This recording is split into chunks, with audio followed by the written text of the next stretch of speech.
Hi children, welcome. Welcome to another class. See, in this video, we are going to deal with a very important chapter in the entire 11th and 12th standard topic. The entire 11th and 12th, I would say. Because normally from the other chapters, if we are getting one or maximum two questions from a chapter for Neet exam, from this chapter equilibrium, there can be three questions or even sometimes three or four questions we can expect from this chapter. Normally we have seen there are three questions coming from this chapter. And there is every reason for that. Equilibrium, the chapter equilibrium, unit 7, chapter equilibrium is having two segments, that is chemical equilibrium and ionic equilibrium separately dealt.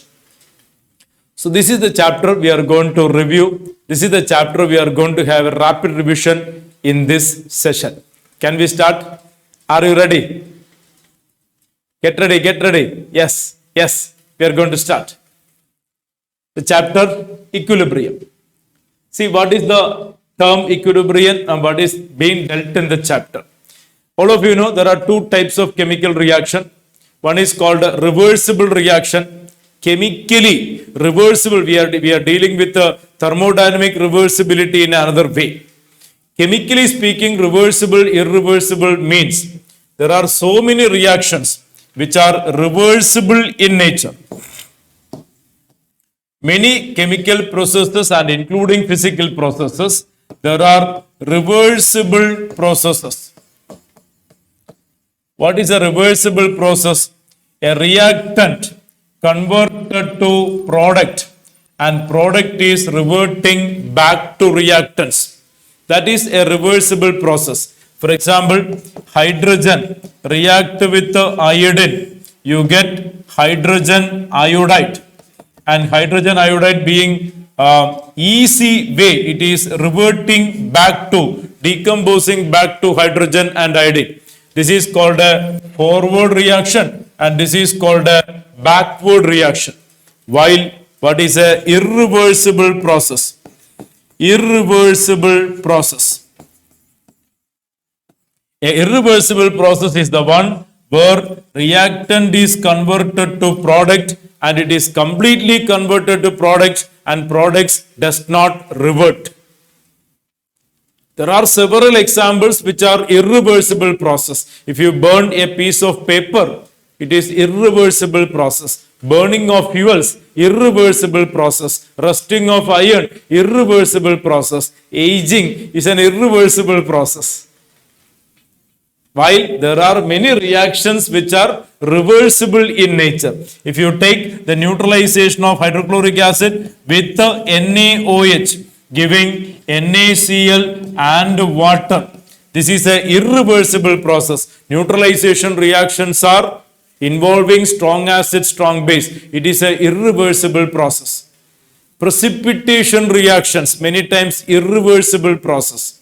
While Haber process, N2 plus 3H2 giving ammonia, it is a reversible process. So many chemical operations, many physical processes are reversible in nature, many processes are irreversible in nature, and hero of the show, I mean the hero in the chapter, the kind of reactions that are mostly dealt in the chapter is nothing but reversible processes. This is the kind of process we are going to discuss in detail in the chapter.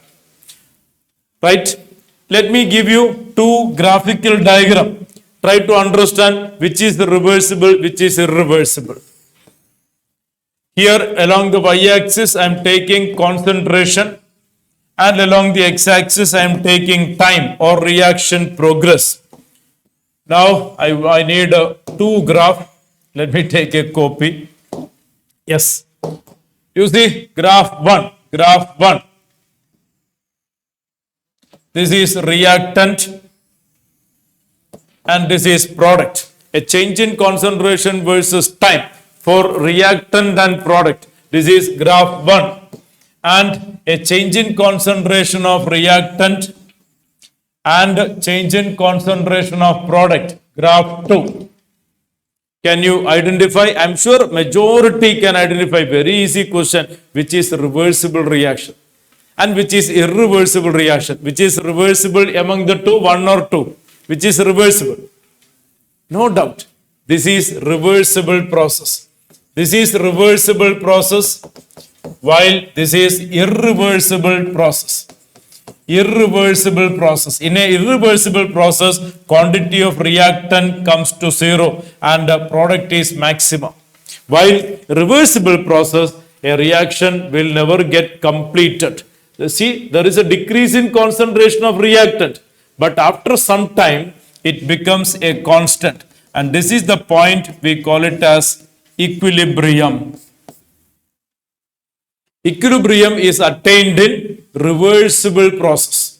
Equilibrium is attained in reversible process, and equilibrium is defined as the condition of a system. Condition of a system, a reaction in a system where the observable properties of the system remain constant. As you can find in the diagram, this is an observable property, a change in concentration. A change in concentration, you can find it remain constant. That is equilibrium. While this is traveling to equilibrium, there is a decrease in concentration of reactant, there is an increase in concentration of product. From this point onwards, you can find the concentration remain constant. That is called equilibrium. Equilibrium is a condition observed in reversible processes where the observable properties, maybe a color change, maybe pressure, maybe concentration, every observable properties remain constant. There is no further change in concentration, which doesn't mean the reaction is static, which doesn't mean the system is now in a static condition. No, never. Still, the reaction is under dynamic situation. Still, it is dynamic situation. That is what we have seen earlier. A reactant converted to product and product is reverting back to reactant. So, this is converted to this is converted to this. It continues, it continuously happens. It's a dynamic equilibrium. That's why we call it as dynamic equilibrium. So, equilibrium is observed in a reversible process. For a reversible process, there will be a forward reaction and there will be a backward reaction. In the forward reaction, reactant converted to product. In the backward reaction, product is reverting back to the reactants. And at equilibrium, or an equilibrium is attained when the speed of forward reaction becomes equal to speed of backward reaction. When the rate of forward reaction becomes equal to rate of backward reaction, we call it as equilibrium. So at equilibrium, we can see the rate of forward reaction becomes equal to rate of backward reaction. The speed with which R is converted to product and the speed with which product is converted to reactant becomes same. Hope you understand. While in a irreversible process, we can see the reactant is completely converted to product. It goes to completion, right? And the reversible, the equilibrium reactions may be of three types. Equilibrium reaction may be of three types: concentration versus time. A type like this. This is reactant and this is product. Type 1. Type 2, concentration versus time. This is reactant and this is product. Type 2. And type 3, concentration versus time. This is reactant and this is product. Try to understand the three reactions and its character. Type 1. Maximum amount of reactant is converted to product. The quantity of reactant is very small at equilibrium, while quantity of product is very high. That means the reaction gone almost farthest to completion. Product quantity is very high. Right? Case 2, the reactant and product quantity is almost 50-50. Case 2. While case 3, only a small amount of product is formed. Major quantity of reactant remain unreacted. So this is equilibrium far to left side. This is equilibrium far to product side. This is equilibrium somewhere in between 50-50 chance. Equilibrium can be of any of the three types and varying character like this. Right? And equilibrium can be explained by a very important law of equilibrium, famous known as law of mass action, proposed by Goldberg and Veitch.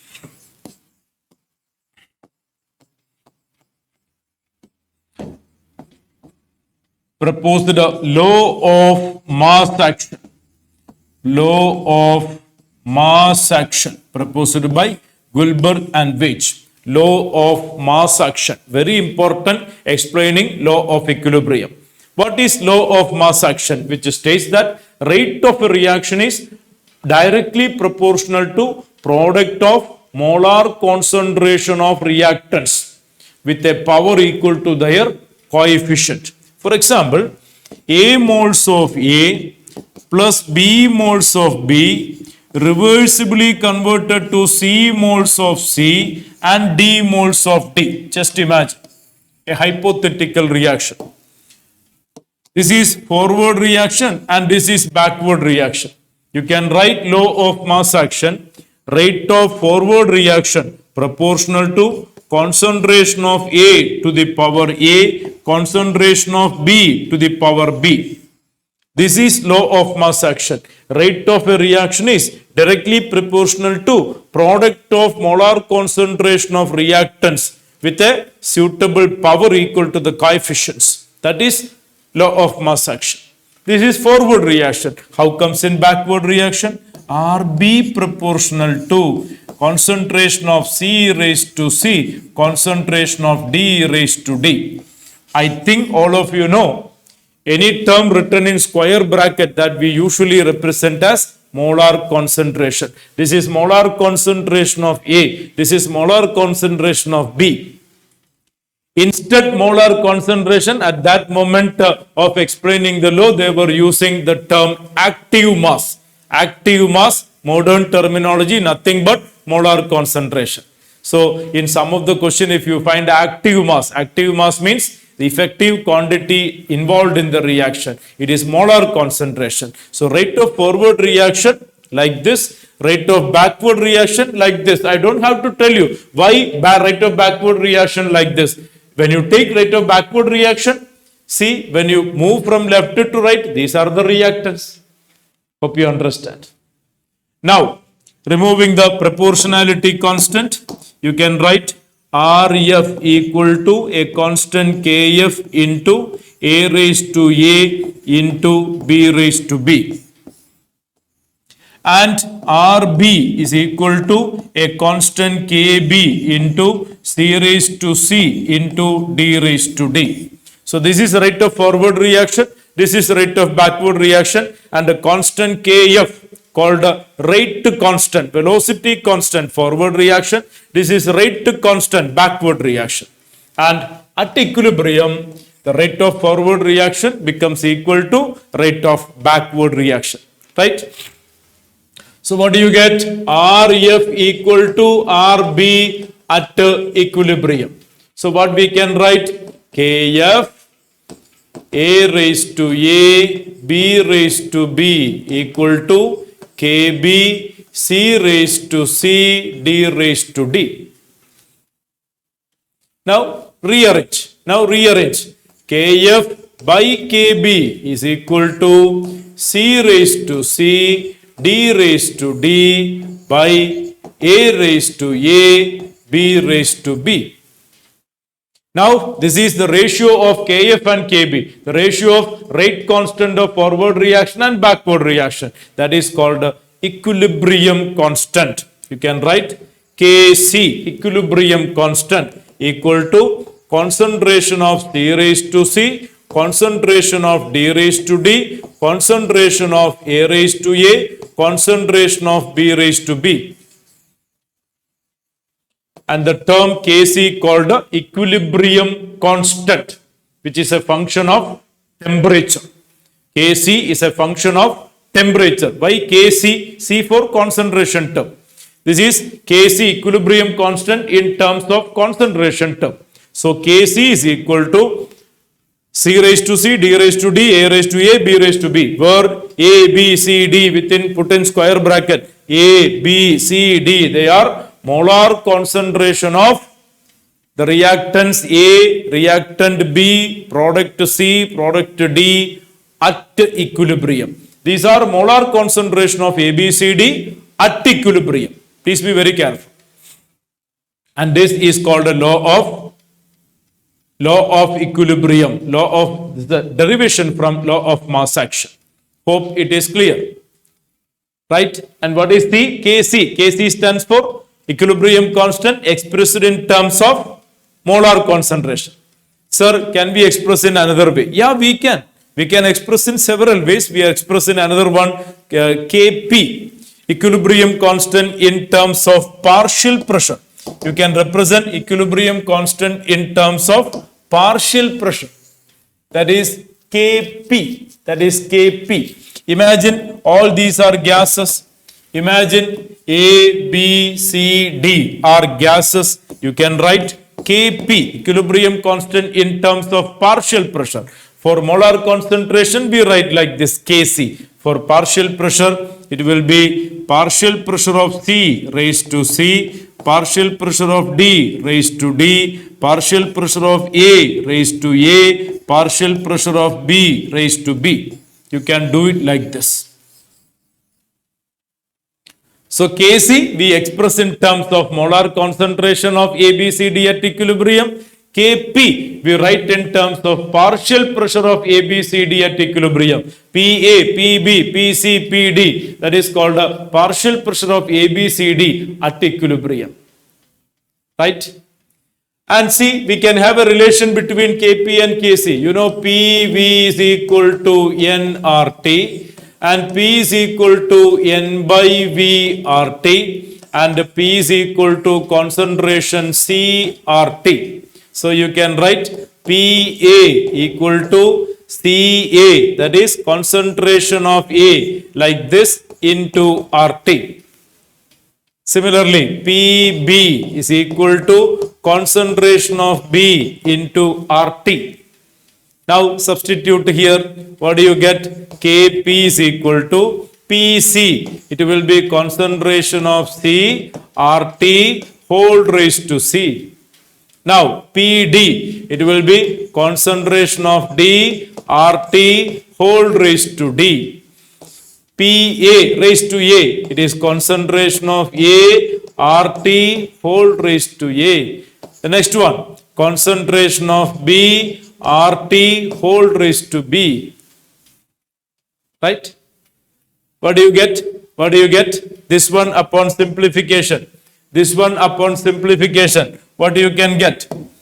You will get Kp is equal to C raised to C, D raised to D by A raised to A, B raised to B, RT raised to C plus D, RT raised to A plus B. Isn't it? Isn't it? And you get further simplification. Kp is equal to Kc. See, this much term is Kc. So it is Kc into RT raised to delta n. What is delta n? I don't have to tell you. Delta n. What is delta n? N products, gases, minus n reactants, gases. In this case, it is products C plus D minus A plus B. You see? C plus D minus A plus B, that is delta n. So Kp is equal to Kc RT raised to delta n. Kp is equal to Kc RT raised to delta n. A very, very important formula, quite frequently we apply in various numericals. Once again, what if delta n is positive value? Suppose delta n is positive value, you get Kp is equal to Kc RT to power that value. Or minus value comes by RT to that value. And delta n 0, suppose delta n is equal to 0. Suppose delta n is equal to 0, you get Kp equal to Kc. Like that, you can have a relationship between Kp, Kc relatively. So for various equations, you can try doing like that. That is equilibrium constant, Kp and Kc, the relationship between Kp and Kc. Okay. Next, a very important topic from the chapter is characteristics of equilibrium constant. Characteristics of equilibrium constant. A vital point to know the facts and figures and apply in the questions. You see, characteristics of equilibrium constant. Characteristics of equilibrium constant. There are 2-3 important characteristics you must know. What are the characteristics? Number one, suppose you have a reaction R giving P, you have equilibrium constant K, and if you take then if it is P giving R, the equilibrium constant K dash, it will be 1 by K. If you reverse the reaction, equilibrium constant will become inverse, reciprocal. Okay, case number 1. Now, case number 2. Case number 2. Suppose you have a reaction R giving P, equilibrium constant K. Then, imagine you are multiplying this stoichiometry with N times. NR giving NP. The new equilibrium constant K dash is equal to K raised to N. If you take a stoichiometry N times, the new equilibrium constant will be K raised to N. If you reverse the reaction, K becomes 1 by K. If you take any stoichiometry N times, the new equilibrium constant will be K raised to N. Right? Now, third important one. Third and last one. Suppose we have a reaction R converted to product equilibrium constant K, and this reaction is a complex reaction happening in multiple steps, imagine. Then you see step 1, R is first converted to A, we have equilibrium constant K1.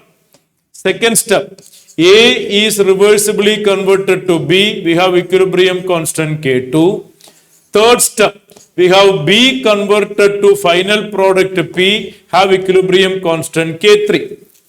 So, this overall reaction happens in 3 steps, having equilibrium constant K1, K2, K3. How they are related? How they are related? The overall equilibrium constant K is equal to K1 into K2 into K3. The overall equilibrium constant will be the product of individual equilibrium constants. Right? 3 important aspects explaining characteristics of equilibrium constant. Right? Next. Suppose we are comparing 2 equilibria. You say that suppose we are comparing the 2 reactions which I am commenting here. Say CaCO3 solid giving reversibly CaO solid and CO2 gas. This is one equilibrium. And the next one, 2SO2 gas plus O2 gas giving 2SO3 gas. I am sure you've been able to understand one is a homogeneous equilibrium and the other is a heterogeneous equilibrium. This is a homogeneous equilibrium. As you can find, all components are in one gaseous phase, while the previous one is a heterogeneous equilibrium. This is heterogeneous equilibrium. And there is one important thing. Suppose there is a reversible reaction involving solids involved in the reaction. This is a solid. This is a solid. A solid matter involved in the reaction does not influence anything onto the equilibrium. For example, the Kc for this reaction, what we write? It is concentration of CaO concentration of CO2 by concentration of CaCO3. See, the molar concentration of solids is taken as unity. Molar concentration of solids will be considered 1. So what do you get? This is equal to concentration of CO2.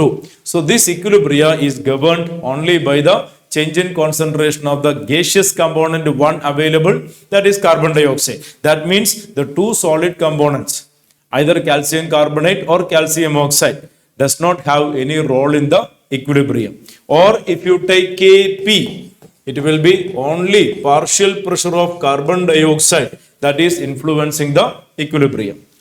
Right? Whereas here what happens? It is Kp equal to partial pressure of SO3 square by partial pressure of SO2 square into partial pressure of oxygen. All components are involved in deciding the equilibrium.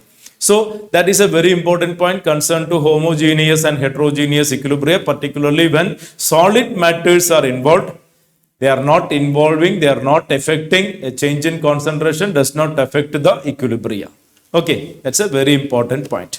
Next one topic is regarding a terminology. Maybe you are remembering reaction quotient. Reaction quotient. What is meant by reaction quotient? Reaction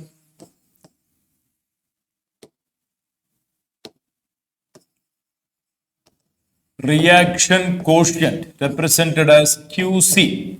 What is reaction quotient? For example, a hypothetical reaction A moles of A plus B moles of B reversibly giving C moles of C plus D moles of D. The reaction quotient QC is equal to concentration of C raised to C, concentration of D raised to D, concentration of A raised to A, concentration of B raised to B. This is the expression for reaction quotient. I don't have to tell you, all of you know, the expression for equilibrium constant is also same. The expression for equilibrium constant is also the same. Equilibrium constant Kc is equal to the same expression. Then what is the difference between Qc and Kc? Qc is called equilibrium constant. And these are concentration of A, B, C, D at equilibrium. This is at equilibrium. While this is at any moment of the reaction. At any time T. This is at any moment of the reaction. This is a varying quantity. This is a constant at a particular temperature. So QC is a variable. Kc is a constant at a particular temperature. Now you can understand, or you must understand, how it is taken into consideration. For example, when QC is less than Kc, we are traveling in the forward direction.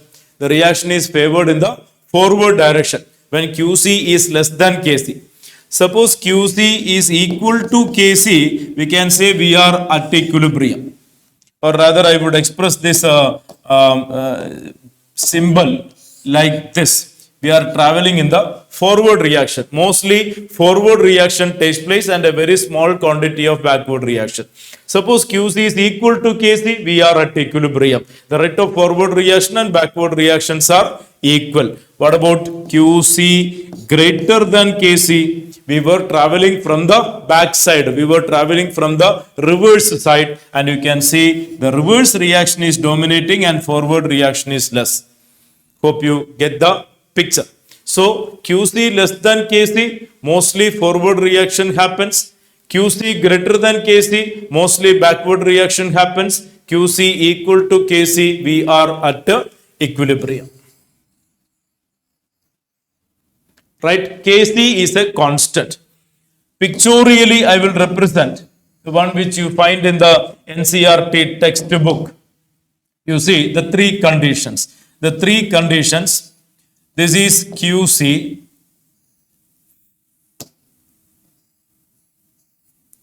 And this is Kc. Right? This is QC and this is Kc. This is QC and this is KC.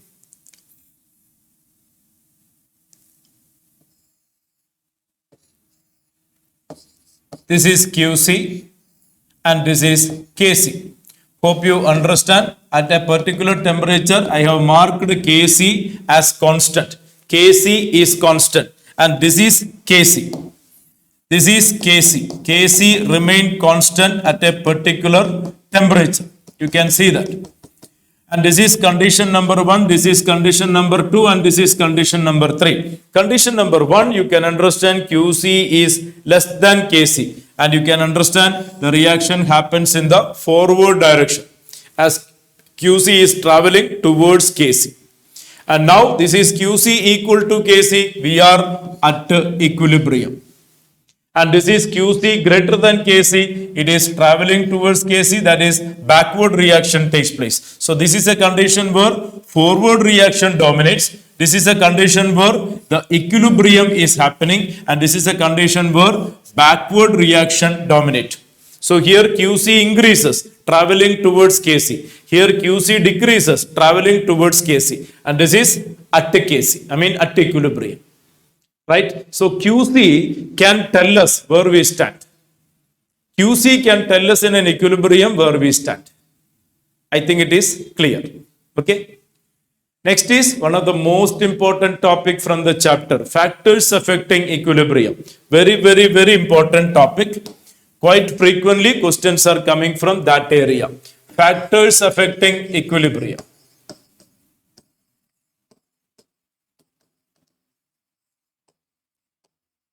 Factors affecting equilibrium. Number 1 is concentration. Concentration can affect equilibrium. Concentration can affect equilibrium, right? Factors affecting equilibrium is explained by a principle, very famous principle, Le Chatelier's principle. Le Chatelier's principle.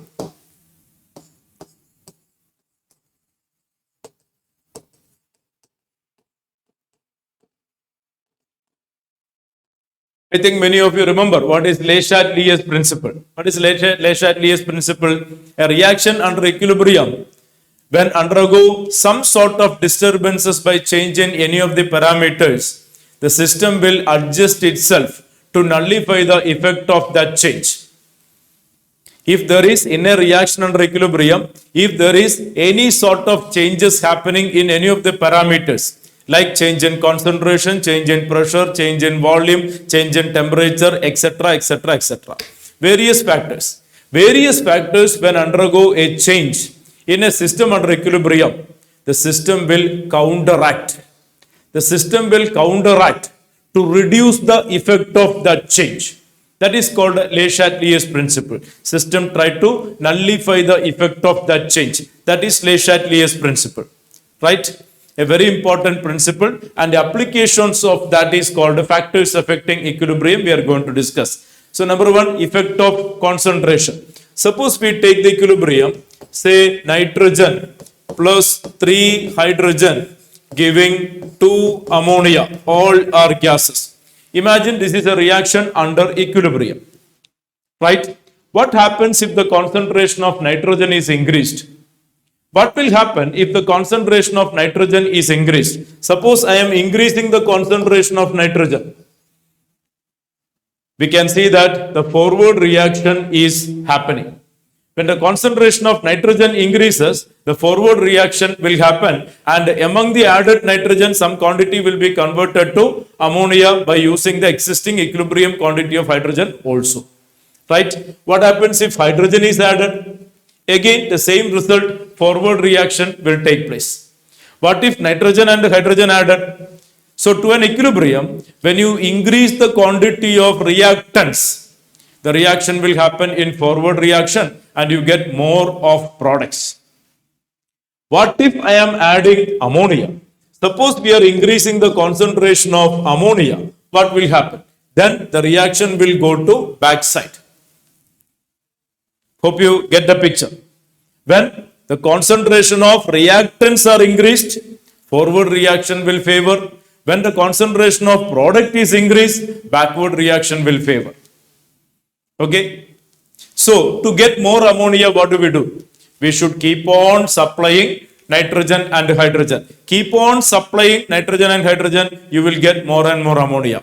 Number one. Number two, suppose we are decreasing the quantity of ammonia. Suppose I am withdrawing ammonia, what will happen?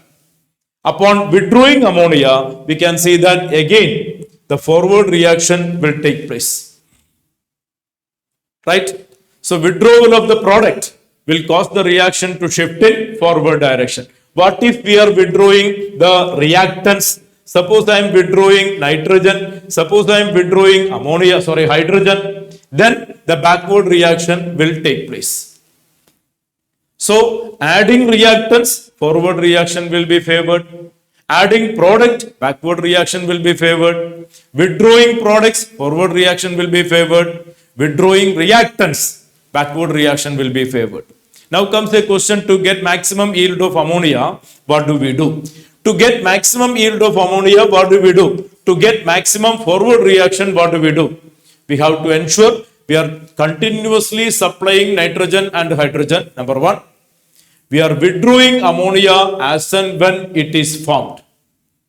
That is what we should do to keep the reaction continuously in the forward direction. Keep on supplying nitrogen and hydrogen continuously. This is what we do in the industrial operation, getting more and more ammonia. To get more and more ammonia, we do supply nitrogen and hydrogen continuously.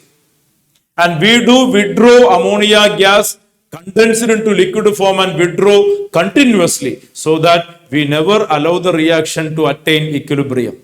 It is quite interesting to see that we are learning about the characteristics of equilibrium, not to maintain equilibrium. Rather, we want not to maintain equilibrium. We don't want equilibrium. Because a reaction like this, commercially producing ammonia, we are always trying to get more and more of ammonia. How to get more of products? To get more products, keep on supplying the reactants, keep on removing the product as and when it is formed. That is the effect of concentration on equilibrium. Right? Now, the effect of pressure. Second one, effect of pressure. What is the effect of pressure on a reaction at equilibrium? Effect of pressure on a reaction at equilibrium.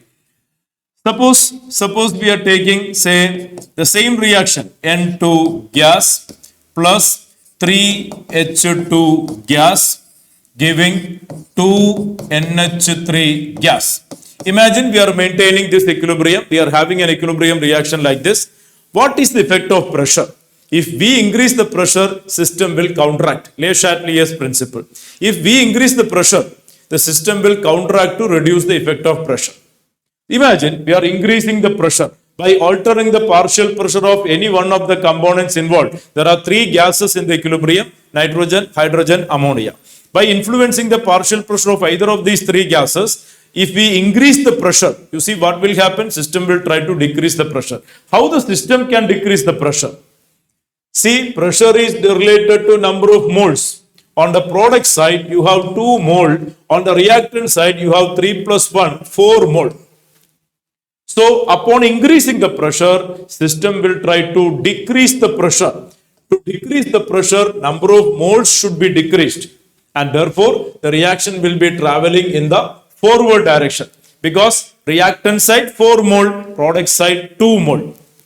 So, the point is that when you increase the pressure, the equilibrium will be shifted in such a way that the reaction go to less number of moles side. Remember, it is applicable mainly to gaseous equilibrium. When you take a gaseous equilibrium, upon increasing the pressure, mainly it is influencing there. Of course, in some other cases also there will be some sort of influences, but still mainly the observable influence we can see in the gaseous equilibrium. When we increase the pressure, system equilibrium is shifted to that direction where the number of moles decreases. I'll repeat. Upon increasing the pressure on a gaseous equilibrium, the equilibrium shifted to that direction where the number of moles is less. So here the number of moles is less on product side. So product side, the forward reaction is favored upon increasing the pressure. So what do we do in a Haber process? This is Haber process commercially. In a Haber process, to get more ammonia, what do we do? High pressure or low pressure? No doubt, high pressure. A high pressure will favor to get more ammonia. Okay.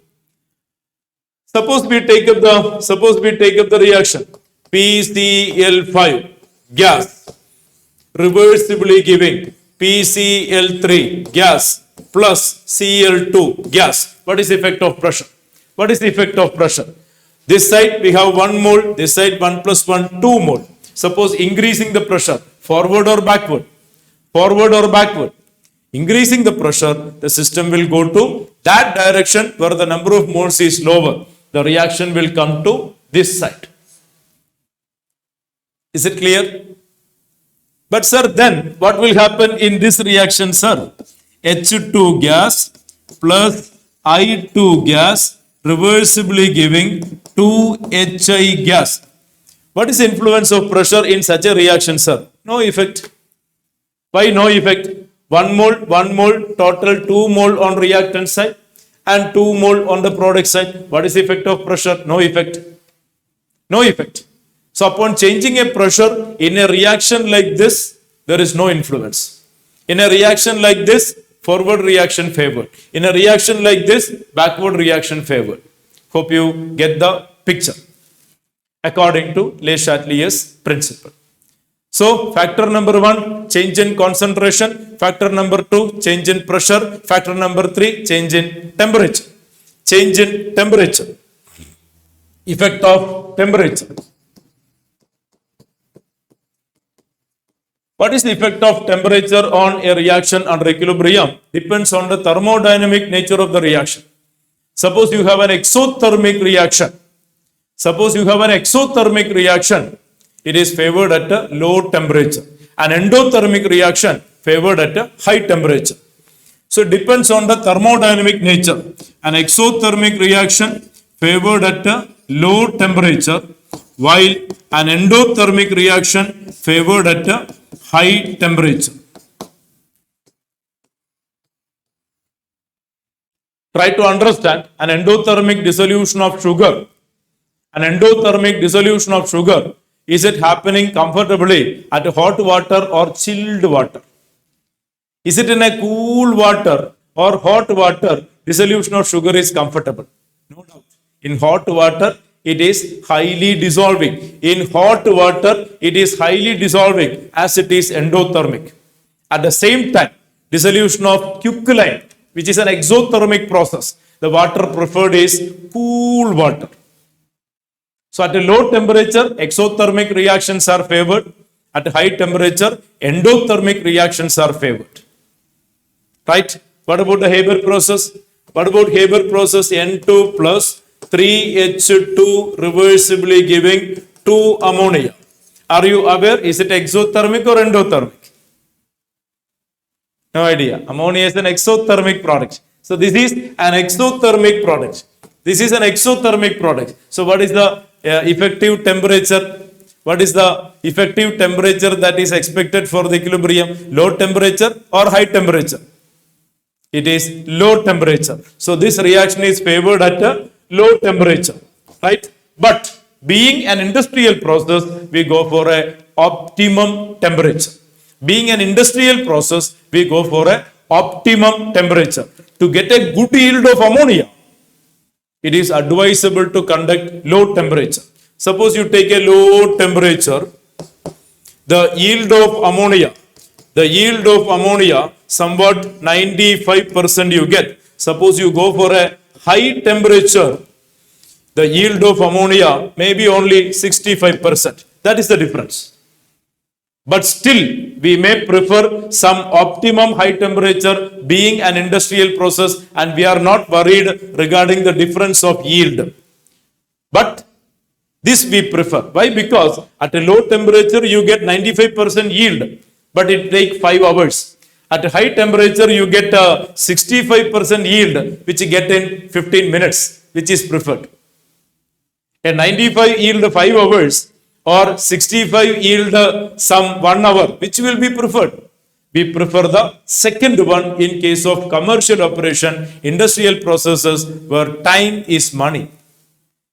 Hope you understand, right? So in industrial processes, even if the temperature ideally is low temperature, sometimes we may keep a slightly bit optimum higher temperature in order to maintain the sustainability, the rate of the reaction, because it's a commercial operation. Okay, anyway, exothermic reactions are favored at a low temperature, endothermic reactions are favored at a high temperature. Effect of concentration, effect of pressure, effect of temperature. Next is effect of catalyst. Effect of catalyst. What is the effect of adding catalyst? Basically, catalyst does not influences any reaction at equilibrium. A catalyst does not play any role in altering equilibrium. It is simply speed up the reaction. It simply speed up the reaction. Upon adding a catalyst and without a catalyst, with the addition of catalyst and without a catalyst, suppose R converted to product, we have Kc equal to concentration of P, concentration of R. Imagine this is an uncatalyzed reaction. Uncatalyzed reaction. Now a catalyzed reaction, the same reaction catalyzed, you see Kc will be same, concentration of P by concentration of R. This is catalyzed reaction. Basically Kc remain constant whether it is catalyzed or uncatalyzed. Only thing is that if this reaction happens in 30 minutes, this reaction may happen in 5 minutes. That is the difference. That is the one and only difference using and not using catalyst. Catalyst increases the rate of the reaction, but it does not affect the position of equilibrium. It does not affect the extent of equilibrium. So whether catalyzed or uncatalyzed, the extent of equilibrium remained the same. Equilibrium constant remained the same. Few minutes back in the discussion, it was commented, equilibrium constant is a function of temperature. Unless there is a change in temperature, Kc won't change. So, catalyzed and uncatalyzed reaction, extent of equilibrium remain the same, equilibrium constant remain the same. Only thing is that this reaction, if it is occurring by 30 minutes, this reaction may be completed by 5 minutes. I'm just referring a comparative timing to understand what is happening with and without the catalyst. So, catalyst plays no role in affecting the position of equilibrium. And finally, addition of inert gas. Addition of inert gas. That's a very important point. Addition of inert gas.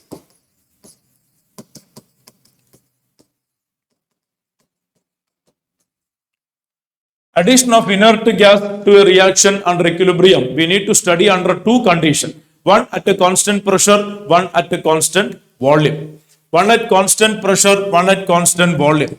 So first one at a constant pressure. Addition of inert gas to a reaction under equilibrium at a constant pressure. Let's see what is happening. Suppose we are taking the equilibrium reaction, PCl5 gas reversibly giving PCl3 gas and Cl2 gas. Imagine this reaction occurs in a chamber like this, where you have a piston cylinder arrangement. This is a piston, free moving piston. This is a freely movable piston, and the reaction is happening here. You have PCl5 inside the chamber, you have PCl3 inside the chamber, and Cl2 inside the chamber, and they are under equilibrium. And this is a free moving piston. That means pressure remain constant. Such a system, pressure is constant. Pressure cannot change. If the pressure increases, automatically piston moves down and the pressure is maintained. If the pressure decreases, piston will automatically move up because it is an airtight, free moving piston where the pressure inside the chamber will be kept constant. Pressure cannot change. Such a situation, we have equilibrium reaction available at inside the chamber, and imagine at this equilibrium we are adding an inert gas to the system. I am adding some quantity of helium. You see what will happen. We know equilibrium constant Kc equal to concentration of PCl3 into concentration of Cl2 divided by concentration of PCl5. This is Kc relation, all of us know. Suppose I am adding helium, what will happen? Physically, what will happen? Think. Now the reaction is under equilibrium. This is a airtight, free moving piston. I am adding helium to that equilibrium. What will happen? What is a physical observation? Very simple. The piston will be pushed down and the new position of the piston comes somewhere here.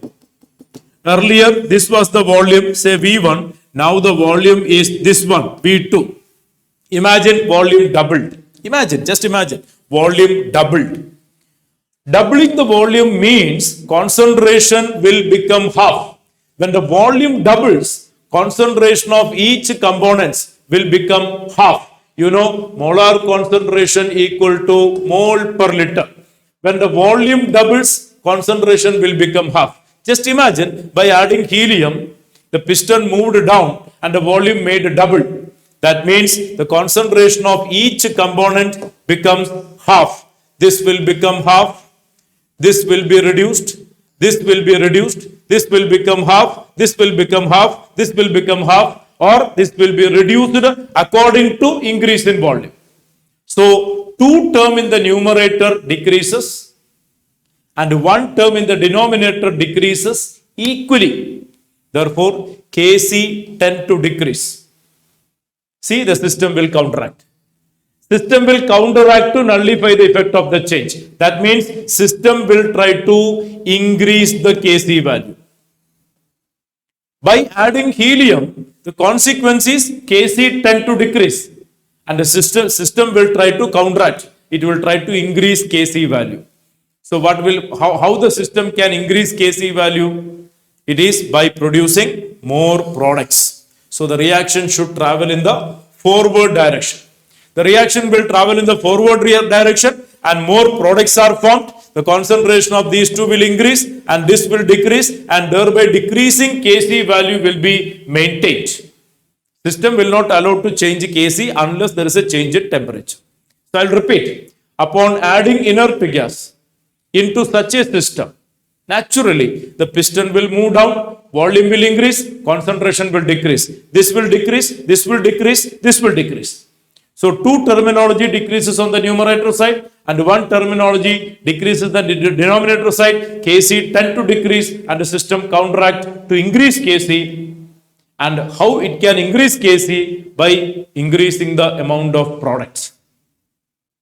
That means the reaction will travel in forward direction. Now, how we can conclude? How we can conclude? The addition of inert gas to a system under constant pressure will drive the reaction in that direction where the number of moles is greater. Here you have 1 mole. Here you have 1 plus 1, 2 mole. The reaction will travel in that direction where the number of moles is greater. Remember, addition of inert gas at a constant pressure. So what happens if you take this reaction N2 gas plus 3H2 gas Haber process giving 2NH3 gas. Tell me, upon adding inert gas, imagine under identical condition, there is a cylinder which is having a airtight free moving piston, pressure is kept constant. Imagine you are adding helium. What will happen? Will you get more ammonia or will you get less ammonia? Will the reaction go to forward direction? Will the reaction come to backward direction?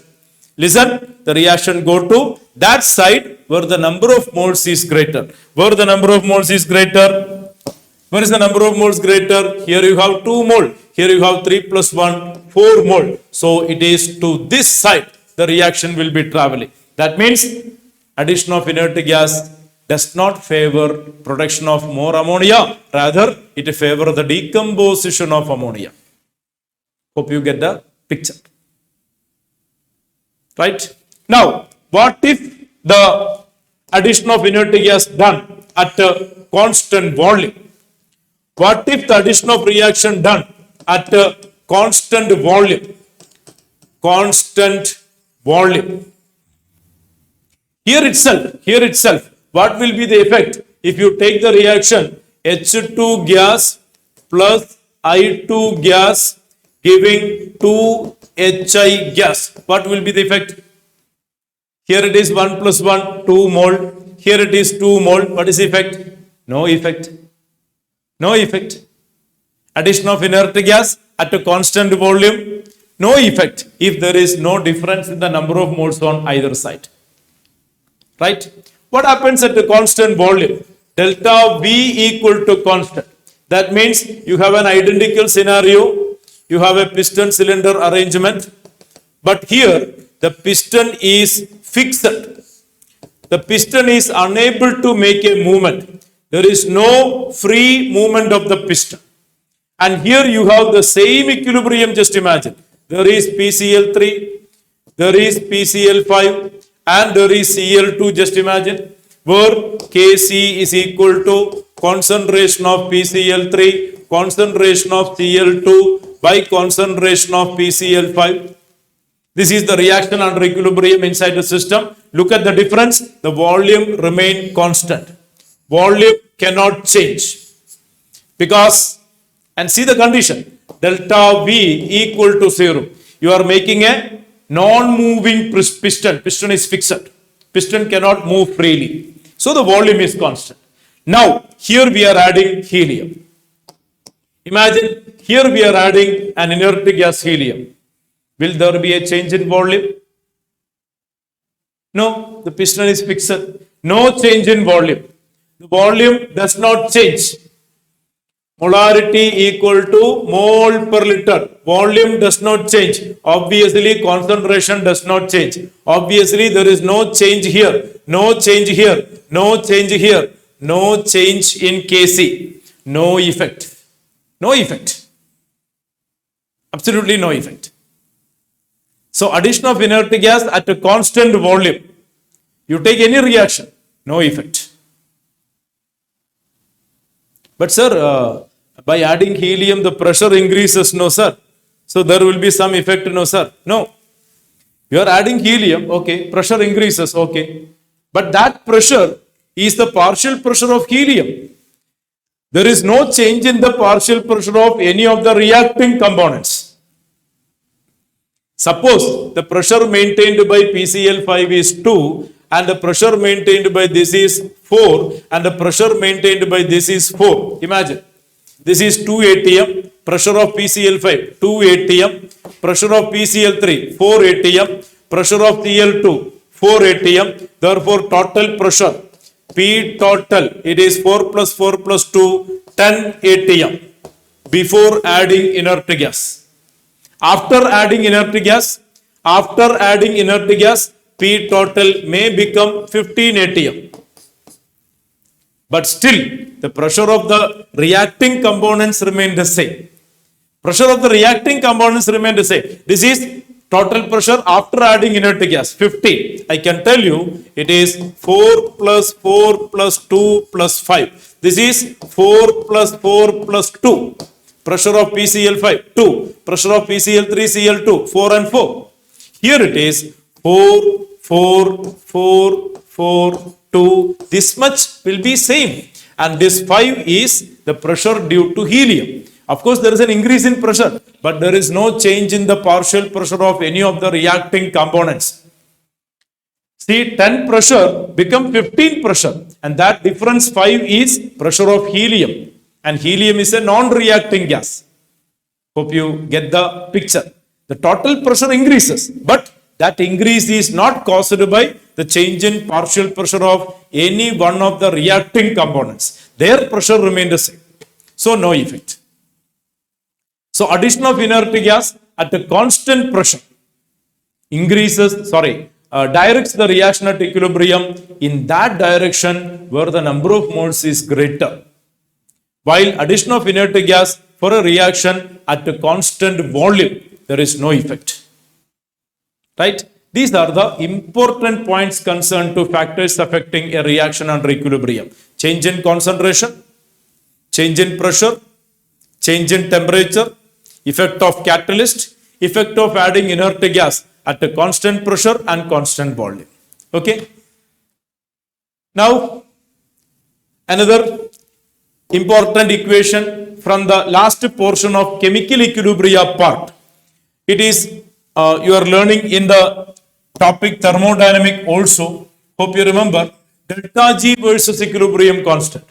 Delta G is equal to standard delta G plus RT ln Kc. We know that, right? RT ln, not Kc, Qc. RT ln Qc, where Qc is reaction quotient. This is Gibbs function and this is standard Gibbs energy plus RT ln Qc. Now, at equilibrium, delta G becomes 0 and Qc becomes equal to Kc. Thereby you get 0 equal to delta G naught plus RT ln Kc, or you get delta G naught is equal to minus RT ln Kc, or delta G naught is equal to minus 2.303 RT log Kc. That's a very important relation. Many times we are encountering numericals or even conceptual questions based on this. Right? This is the end of first part, chemical equilibria part of the chapter. Now our discussion is on ionic equilibria. Now our topic is on ionic equilibria.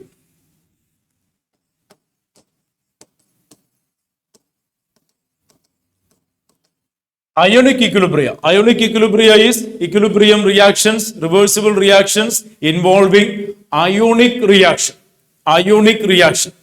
If you take the reaction HCl plus NaOH giving NaCl plus H2O, this is an ionic reaction but not dealt under the topic. As you can understand, this is a strong acid and strong base, completely neutralizes giving salt and water. Of course, it is an ionic reaction but an irreversible process. We are talking about a reaction like this. Acetic acid, which is a weak acid, treated with say NaOH, a strong base, no problem. You get sodium acetate plus H2O. This is a reversible reaction under equilibria involving ions and is called ionic equilibria. So reaction involving ionic reactions, it is called ionic equilibria. Right? Ionic solutions, solutions containing ions or such compounds, we call it as electrolytes. All of you know electrolytes. Electrolytes are those substances which conducts electricity by the movement of ions. A copper wire conducts electricity by the movement of electrons. That is called a metallic conductor or electronic conductor. While NaCl solution conducts electricity by the movement of ions. That is called electrolytes. Electrolytes, ionic conductors, electrolytes. Electrolytes are of two types, strong electrolyte and weak electrolyte. Strong electrolyte and weak electrolyte. All strong acids, strong electrolytes. All strong bases, strong electrolyte. All salts are strong electrolyte. So if you take hydrochloric acid, strong acid. Sulfuric acid, strong acid. NaOH, strong base. KOH, strong base. NaCl, salt. KCl, salt. KNO3, salt. All these come under the category strong electrolytes. What is strong electrolytes? The one which is completely ionized is called strong electrolytes. The degree of ionization, the degree of dissociation will be 100%. That is strong electrolyte. Then what is a weak electrolyte? A weak acid is weak electrolyte. Acetic acid is a weak electrolyte. Ammonium hydroxide is a weak electrolyte. So weak acids, weak bases are weak electrolytes, where the degree of dissociation is not 100%. They does not undergo complete ionization. Right? Acetic acid is a electrolyte which is undergoing weak ionization. I mean partial ionization. So organic acids are weak electrolytes. Organic bases are weak electrolytes. So electrolytes are categorized into strong electrolytes and weak electrolytes. Strong electrolytes undergo complete ionization. Degree of dissociation will be alpha equal to 1. That is 100%. For weak electrolytes, degree of dissociation alpha will be less than 1. Less than 100%. Okay. Based on which, let us have a talk on the dissociation of acetic acid. Suppose we take the dissociation of acetic acid, CH3COOH, dissociate giving CH3COO minus and H plus. Suppose we take up the concentration C initially and the quantity of these are 0 initially. Okay. Imagine at equilibrium, the degree of dissociation of this is alpha. Alpha is the degree of dissociation. That means out of 1 mole, alpha mole dissociate into products at equilibrium. Right. Out of 1 mole, alpha mole dissociate into products at equilibrium. Alpha is called a degree of dissociation. What is degree of dissociation? It is the extent of dissociation. Out of the taken quantity, how much dissociated? That is called a degree of dissociation. Okay. Out of 1 mole, alpha dissociates. Out of C mole, C alpha dissociates. So what is remaining? C is the initial quantity and the dissociated quantity is C alpha. Out of 1 mole, alpha dissociate. Out of C mole, C alpha dissociate. So what is remaining? Initial quantity taken C, dissociated quantity C alpha, remaining quantity C minus C alpha. This is the remaining quantity of acetic acid at equilibrium, as acetic acid does not undergo complete ionization. Okay, and this is the reacted quantity. This is the initial taken quantity. Now, when 1 mole acetic acid dissociate, you get 1 mole, 1 mole. When C alpha dissociate, the quantity here will be C alpha. The quantity here will be C alpha. I repeat, 1 mole of acetic acid when dissociate, you get 1 mole of this and 1 mole of this. The quantity of acetic acid dissociated, assume it is C alpha. Then the quantity of these obtained at equilibrium will be C alpha, C alpha. Now what is equilibrium constant Kc? Kc is equal to concentration of CS3COO minus into H plus divided by concentration of CS3COOH. Now apply the data. Kc is equal to, yes, C alpha into C alpha divided by C into 1 minus alpha. C minus C alpha, that is C into 1 minus alpha. So quantity of acetate, C alpha. Quantity of H plus, C alpha. Quantity of acetic acid, C into 1 minus alpha. Okay. Now, once C gets cancelled, you get Kc, equilibrium constant, equal to C alpha square by 1 minus alpha. Here, Kc is known, the equilibrium constant known. With another terminology, we write it as Ka. The equilibrium constant Kc in this case, we call it as Ka. What is Ka? Dissociation constant of acids. Dissociation constant of acids. Ka. And Ka is a measure of strength of the acid. Greater the Ka value, stronger the acid. Right? So Ka is nothing but equilibrium constant. Equilibrium constant. It's a constant at a particular temperature. So Ka is equal to C alpha square by 1 minus alpha. Very important relation for a weak monobasic acid having equilibrium C and the degree of dissociation alpha. Ka is equal to C alpha square by 1 minus alpha. Or you can write, suppose alpha is negligibly small. Suppose alpha is negligibly small. Imagine alpha is negligible. You can take 1 minus alpha approximately equal to 1. So what do we get? The formula turn out to be Ka is equal to C alpha square by 1 minus alpha becomes C alpha square. Or you are able to write alpha is equal to square root of Ka by C. Alpha equal to square root of Ka by C. A very important relation concerned. And see that tell us the degree of dissociation is inversely related to square root of concentration. The degree of dissociation is inversely related to square root of concentration. And degree of dissociation alpha is equal to root of Ka by C. What is Ka? Equilibrium constant. What is known as dissociation constant of acid? So, sir, suppose we are taking ammonium hydroxide. Is it Kb? Suppose if we take ammonium hydroxide, is it Kb? Yes, Kb. Dissociation constant of bases. Ka means dissociation constant of acid. Kb means dissociation constant of bases. It is equilibrium constant. Greater the Ka value, stronger the acid. Greater the Kb value, stronger the base. Ka, Kb can be taken as a measure of strength of the acids and bases. And this expression and formulation, we call it as Ostwald dilution law. This is called the Ostwald dilution law.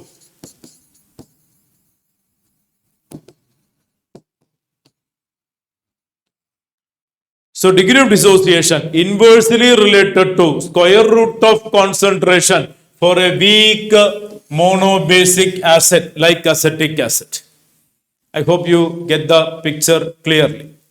We need to have a clear talk on what are the acids and bases. What are the acids and bases? Traditionally, all of you know, an acid means the substance which is sour in taste.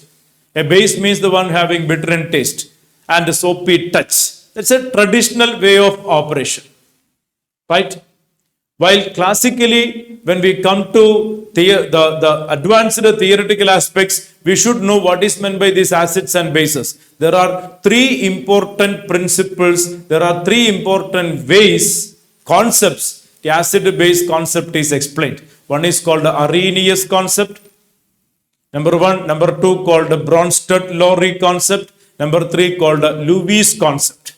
This you must know. What is meant by the acids and bases explained by the classical concept? Arrhenius concept. Number one, Arrhenius concept.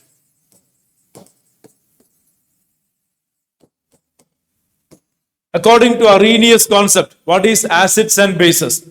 According to Arrhenius concept, an acid means any substance which provide H plus ions in aqueous solution. Or rather clearly, it is H3 plus H3O plus ions in aqueous solution. That is called an acid. Any substance that is providing hydronium ion in aqueous solution, because H plus cannot exist as such. H plus does not have any independent existence. It is too small to have an independent existence. Always it is available in the associated form. So when you say H plus, automatically you are saying H3O plus, hydronium ion. Any substance which provides hydronium ion in aqueous solution, that is called the Arrhenius concept of acids. For example, hydrochloric acid, monobasic acid, 1 H plus is obtained. Sulfuric acid, dibasic acid, 2H plus is obtained. Phosphoric acid, tribasic acid, 3H plus is obtained. Right? So when you take H3PO4, you have H plus plus, H2PO4 minus. We call it as Ka1. And now H2PO4, you get H plus plus, HPO4 2 minus, this is called a Ka2, and this giving again H plus plus PO4 3 minus, we call it as Ka3. So according to the basicity of the acid, this is monobasic acid, only one Ka value. This is dibasic acid, there will be Ka1, Ka2. This is a tribasic acid. First one hydrogen ionizes Ka1. Then another hydrogen ionizes Ka2. Then the last hydrogen ionizes Ka3. Okay, according to the basicity of the acids, we will have the values Ka1, Ka2, Ka3. Always Ka1 is much larger than Ka2, which is larger than Ka3. Ka value subsequently decreases. First Ka value will be maximum, then minimum, then it goes on like that. So according to the basicity of acids, there will be Ka value, and Ka value decreases subsequently. So here we have one hydrogen, monobasic acid. Here you have two hydrogen, dibasic acid. Here we have three hydrogen, tribasic acid. At times you may be trapped. At times you may be trapped. If you take H3PO3, there are three hydrogen, but it is dibasic acid. Only two hydrogen can ionize. Because if you take the structure, you see this. This is H3PO3. This is H3PO3. Only these two hydrogen can ionize. This is a reducing hydrogen and cannot ionize. So in the formula there is H3, but only two hydrogen is acidic in nature. Please be very careful. Similarly, if you go to H3PO2, hypophosphorus acid, there are three hydrogen, but it is only monobasic acid. Look at the structure of hypophosphorus acid. This is hypophosphorus acid. There are three hydrogen, but these two hydrogens are reducing hydrogen. They are not acidic hydrogen. Only one acidic hydrogen is present. So simply looking at the formula, you can't predict the basicity. Please be very careful. Okay, Arrhenius concept of acids and bases. Acid means any substance that provides H plus ions in aqueous solution. What are bases? What are bases? Bases are substances which produces hydroxyl ion in aqueous solution. Example, NaOH. That is a monoacidic base having one OH minus, and CaOH twice. This is a diacidic base. So any substance which is able to produce hydroxyl ion in aqueous solution is called bases. We are learning Arrhenius concept of acids and bases. According to Arrhenius concept, acid means any substance that provides H plus ions in aqueous solution. Bases means any substance that provide OH minus ions in aqueous solution. That is Arrhenius concept of acids and bases. What about the next one? Next one is called a Bronsted-Lowry concept. Bronsted-Lowry concept.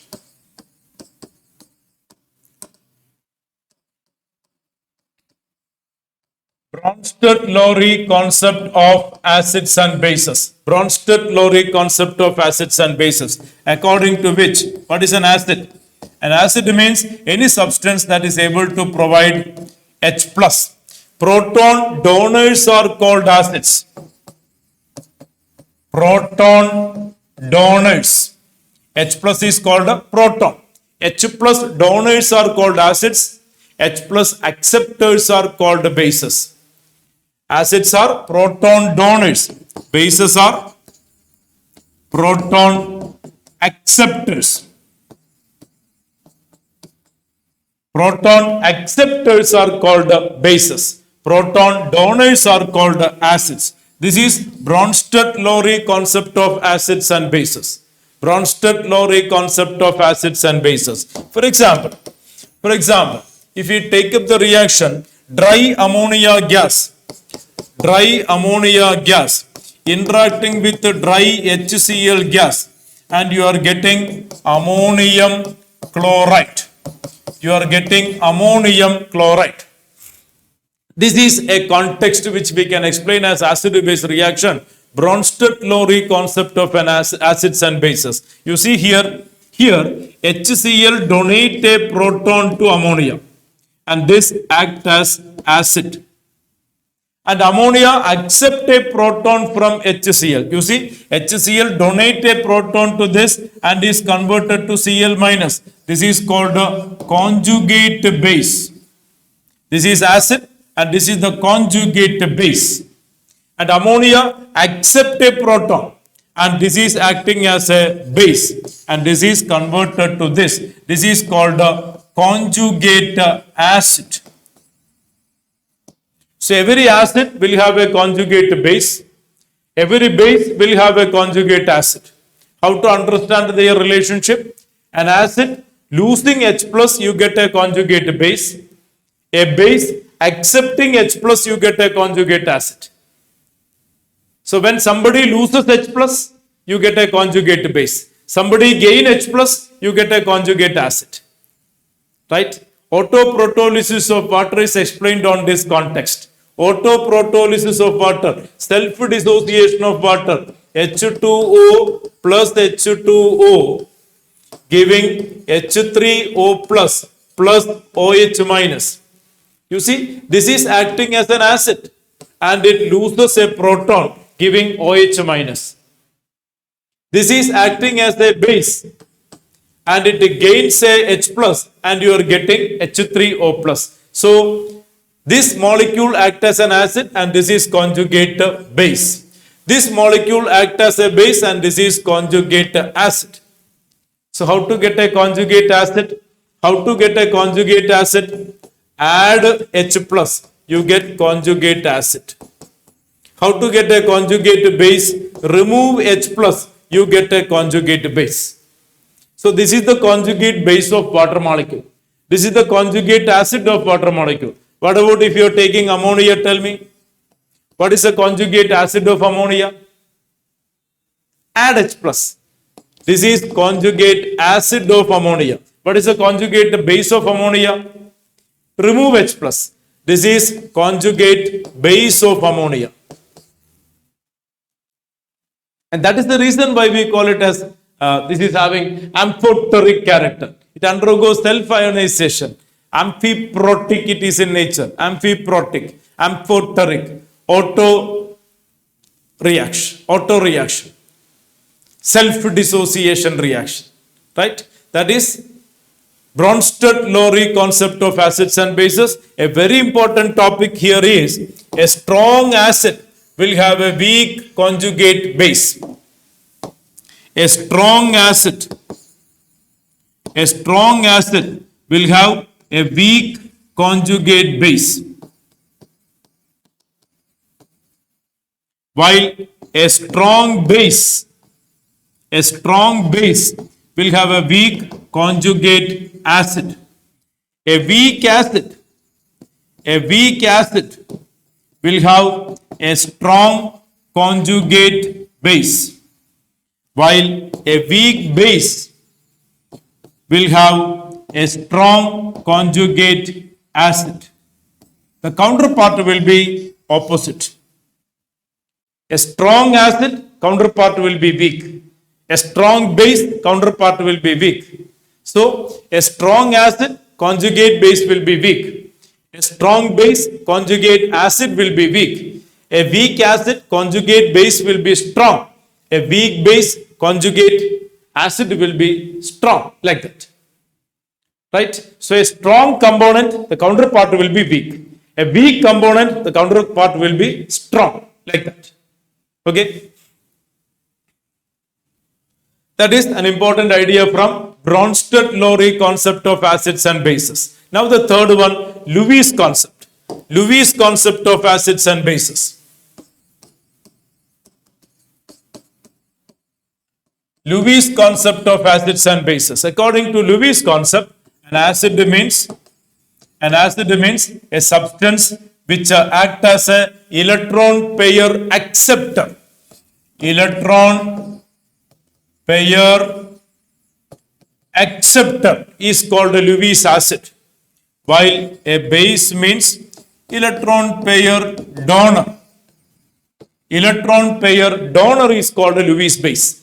Lewis concept of acids and bases. Lewis concept of acids and bases. An electron pair acceptor is called a Lewis acid. It is not to be called as simply acid. It is to be called as Lewis acid. So, electron pair acceptors are called a Lewis acid. Electron pair donors are called a Lewis bases. It has nothing to do with a normal acidic basic reaction. Unlike the normal acidic base reaction, these reactions are covalent reaction and very slow reaction. Suppose we take up the reaction of ammonia with BF3 forming an addition product. You get a BF3 ammonia addition product. This is a adduct. Adduct means, what is the meaning of adduct? Adduct means addition product. Imagine ammonia and BF3 react to give an addition product. Here BF3 act as a Lewis acid. BF3 act as a Lewis acid. All of you know this is electron deficient. This is having only sextet system, no octet electronic system. This is electron deficit, while ammonia is electron rich. There is a lone pair of electron present in ammonia. So this lone pair of electron is contributed to make a bond with the BF3. So this acts as a electron pair donor, and this is Lewis base. And this acts as a electron pair acceptor, that is a Lewis acid, and thereby the product obtained will be like this. You have ammonia, 3 hydrogen, and the lone pair of electron in ammonia is utilized to make a dative bond with the BF3 like this. This is the adduct. Now BF3 boron gets a pair of electron to make a bonding. Both turn sp3 hybridized. Both turn sp3 hybridized and tetrahedral. You see that this is a tetrahedral system now. Parallelly, this is also tetrahedral system now. Across nitrogen and boron, now there is a tetrahedral system. Both are getting octet. But here, the donated electron came from nitrogen, and ammonia is a electron pair donor called a Lewis base, BF3 electron pair acceptor called a Lewis acid. So acid base concepts, there are 3 contexts. Traditionally, this is never acid base reaction, traditionally speaking, because this is a too slow reaction, covalent reaction. But this is considered as an acid-base reaction considering the Lewis concepts of acids and bases. And here it is called Lewis acids and bases. Find major application in many of the reactions, especially catalytic reactions. Lewis acid catalysts are very popular, very famous. You know, hope you remember, anhydrous AlCl3 act as a Lewis acid in Friedel-Crafts alkylation, acylation reactions. You might have heard about it. So Arrhenius concepts of acids and bases, that is called a classical idea. Bronsted-Lowry concept of acids and bases, and Lewis concept of acids and bases. Okay. Our next talk is on pH and the related aspects. pH and related aspects. First of all, let us see the self-ionization of water. The self-ionization of water, H2O plus H2O, you are getting H3O plus plus OH minus, and equilibrium constant K is equal to concentration of H3O plus into concentration of OH minus by concentration of H2O square. H2O. See, concentration of pure water remain a constant. And that constant, if you are taking to left hand side, this is a constant, this is also a constant. We get a new constant that is represented as Kw. Kw is equal to concentration of H3O plus into concentration of OH minus. And this is called the ionic product of water. This is called the ionic product of water. Kw is equal to molar concentration of hydronium ion, molar concentration of hydroxyl ion. The product of molar concentration of hydronium ion and hydroxyl ion, we call it as ionic product of water.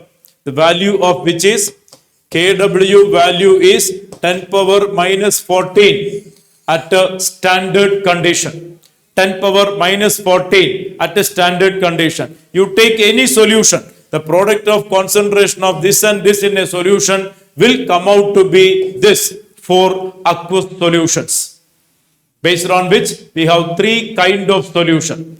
Solution type number 1, where concentration of H3O plus is greater than concentration of OH minus, that we call it as acidic solution.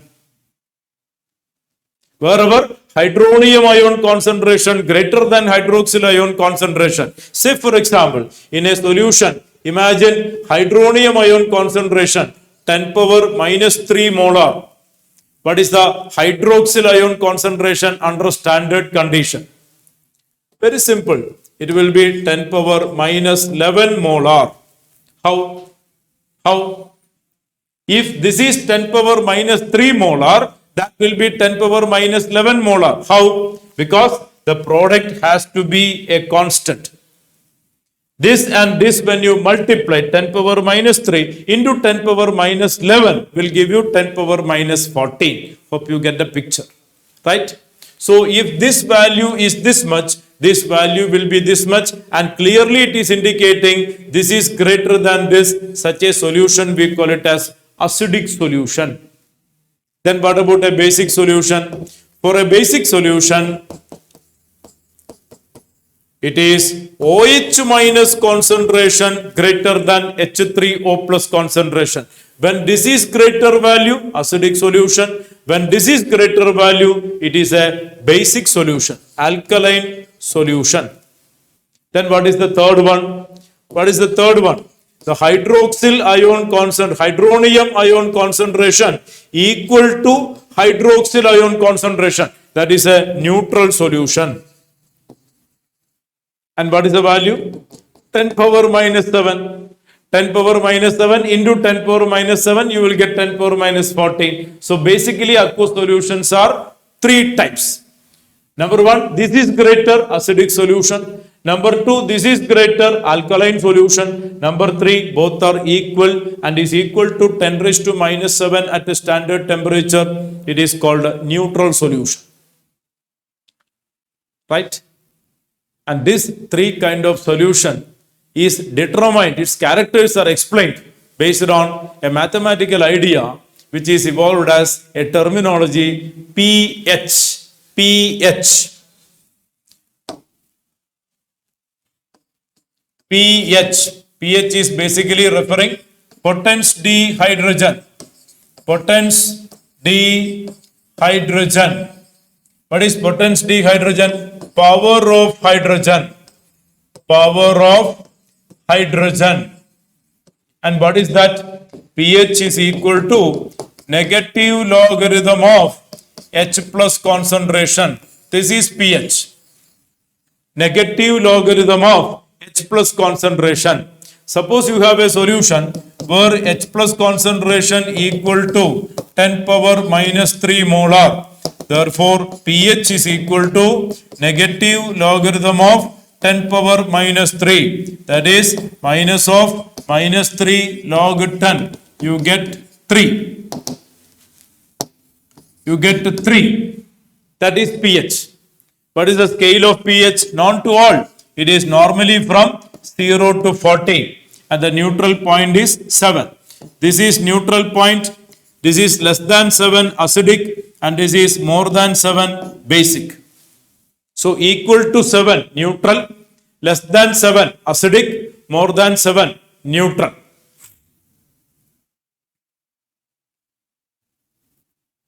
Right? That is pH calculation. pH is equal to minus log H plus concentration, power of hydrogen. Not only pH, not only pH, you can talk in terms of pOH. You can talk in terms of pOH. pOH is equal to negative logarithm of OH minus concentration. You can have pKa, that is negative logarithm of Ka. You can have pKb, that is negative logarithm of Kb, like that. Okay, so pH is giving a reference regarding the nature of the solution. pH equal to 7, neutral, less than 7, acidic, more than 7, basic. Remember, pH is temperature dependent. Remember, pH is temperature dependent and it depends on the value of Kw. Kw 10 power minus 14. The range of pH is 0 to 14. Suppose at a higher temperature, suppose when the temperature increases and the Kw increases, imagine the value is 10 power minus 12. The pH will be 0 to 12 and 6 is neutral point. Suppose you are decreasing the temperature, then the Kw value will decrease. Imagine the value is 10 power minus say 16. Imagine then the pH will be 0 to 16. The neutral point will be 8. So pH depends on temperature. pH depends on temperature. And there are a lot of calculations pertaining to pH you need to practice, which we are going to have in the classes. Okay? Lot of problems, lot of numericals concerned to pH. That's a very important area. Switching on to another topic. It is salt hydrolysis. Salt hydrolysis. Salt hydrolysis. What is meant by salt hydrolysis? You see, an acid plus a base, you are getting a salt and water. You see the forward reaction, it is, all of us know, this is neutralization reaction. Neutralization reaction. What about the backward reaction? Backward reaction is called salt hydrolysis. Backward reaction is called salt hydrolysis. For example, acetic acid, CH3COOH plus NaOH. You are getting CH3COONA plus H2O. The forward reaction is called neutralization and backward reaction is called salt hydrolysis. A reaction of a salt, the reaction of a salt with water giving acid and base, that is called hydrolysis, salt hydrolysis. Acid plus base giving salt and water, neutralization. Salt and water giving acid and base, salt hydrolysis. There are basically 4 types of salts. There are 4 types of salts. What are the 4 types of salts? Salt number 1, salt of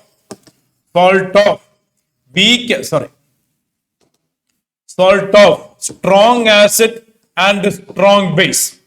Number 2, salt of strong acid, salt of weak acid and strong base. Number 3, a salt of strong acid and weak base. Number 4, a salt of weak acid and weak base. These are the 4 types of salts. Salt of strong acid, strong base. Example, NaCl. Salt of strong base, NaOH, and strong acid, hydrochloric acid. A salt of weak acid and strong base, CH3COONA, which is a salt of weak acid, acetic acid, organic acid, and a strong base, NaOH. A salt of strong acid and weak base, example, ammonium chloride, a strong acid, hydrochloric acid, and a weak base, ammonium hydroxide. And now last one, a salt of weak acid, weak base, ammonium acetate. Ammonium acetate, a salt of weak acid, acetic acid, and weak base, ammonium hydroxide. There are 4 types of salts, out of which this does not undergo hydrolysis, the remaining undergo hydrolysis. A salt of strong acid, strong base will not be hydrolyzed. Sir, why? Very simple. HCl strong acid, NaOH strong base, you are getting NaCl and water. We have already discussed, this is an irreversible process. The reaction of HCl, NaOH go to completion. It is an irreversible process. It cannot come back. There is no reverse reaction. A reverse reaction is available, either acid is weak or base is weak or both are weak. Then only reversibility is possible. So out of the 4 salt, except 1 will give you hydrolysis. Salt of strong acid, strong base will not hydrolyze. We have hydrolysis of weak acid, strong base, strong acid, weak base, weak acid, weak base. Let us discuss one by one. Number 1, salt of weak acid. Salt of weak acid and strong base. For example, CH3COONA. which is salt of weak acid, acetic acid and strong base NaOH. Imagine this is treated with the water. You will get CH3COOH plus NaOH. Now listen carefully. This is a salt which you can write like this. This is a weak electrolyte. You can't write splitting. This is a weak electrolyte. You can't write plus and minus. This is a strong electrolyte which you can write plus and minus. Now cancel the common terms on both sides. Cancel the common terms on both sides. What you get is CH3COO minus plus H2O. You get CH3COOH plus OH minus. This is called anionic hydrolysis. Anionic hydrolysis. And the solution is alkaline in nature. pH will be greater than 7. So any salt of this kind, what kind? Any salt, weak acid, strong base salt. The reaction will be anionic hydrolysis and the solution will be alkaline in nature with the pH greater than 7. Okay. Now what about the second variety? Second variety, it is a salt of strong acid and weak base. Example, ammonium chloride. Ammonium chloride. Ammonium chloride, when treated with the water, you are getting ammonium hydroxide and HCl. Now, this you can write plus and minus, this cannot, this cannot. This you can write plus and minus because that's a strong electrolyte. So, cancelling the common term, what you get is ammonium NH4 plus H2O. You are getting ammonium hydroxide plus H plus and is called cationic hydrolysis. Cationic hydrolysis. And the solution will be acidic in nature. So anionic hydrolysis, all this variety will be cationic hydrolysis. All the salt of strong acid weak base. I have taken only one example. All the salt of strong acid weak base, it will be cationic hydrolysis giving acidic solution. What about the third variety? What about the third variety? Salt of weak acid weak base. Salt of weak acid weak base. Salt of weak acid and weak base. Example, ammonium acetate. Ammonium acetate. When hydrolyzed, you are getting acetic acid and ammonium hydroxide. There is nothing cancelling. Here it is called both type hydrolysis. Both cation and anion undergo hydrolysis. And the solution may be either neutral or slightly acidic or slightly basic depending on the relative nature of acid and base. So there are three types of hydrolysis. Anionic hydrolysis giving alkaline solution. Salt of weak acid strong base. Cationic hydrolysis giving acidic solution. Salt of strong acid weak base. And both type hydrolysis. Right? For which these 9 formulae you need to keep it in mind. What are the 9 formulae? Case 1, case 2, case 3. Case 1, weak acid, strong base. Salt of weak acid, strong base. Anionic hydrolysis. Case 2, cationic hydrolysis. Salt of strong acid, weak base. Case 3, both the type. Weak acid, weak base. You can understand KH is equal to KW by KA. KH means hydrolysis constant. An equilibrium constant for hydrolysis reaction. KH is equal to KW by KA. Here, KH is equal to KW by KB. Here, KH is equal to KW by KA into KB. So, salt of weak acid strong base, hydrolysis constant is equal to KW by KA. Second case, Kw by Kb, third case, Kw by Ka Kb, formula number 1. Number 2, the degree of hydrolysis H.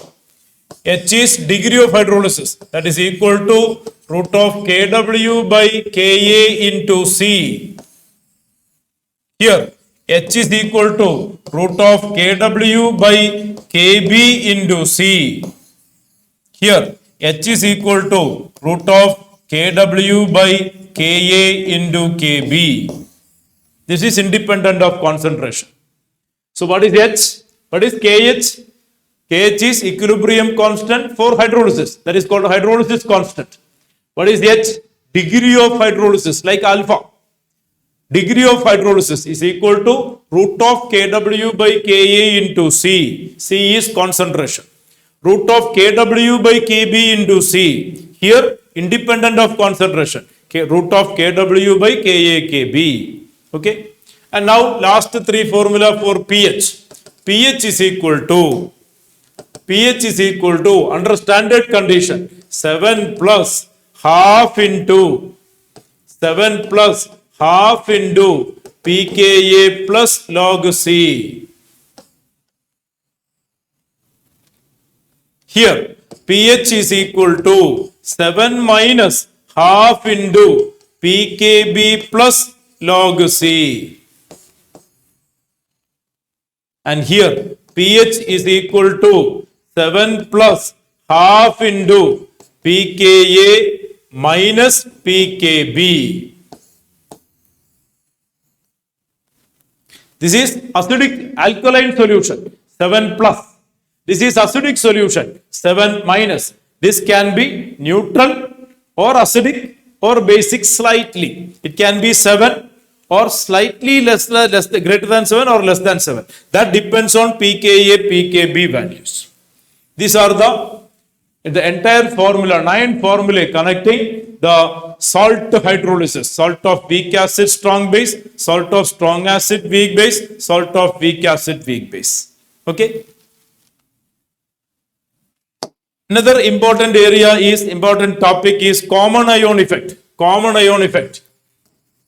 What is common ion effect? Common ion effect.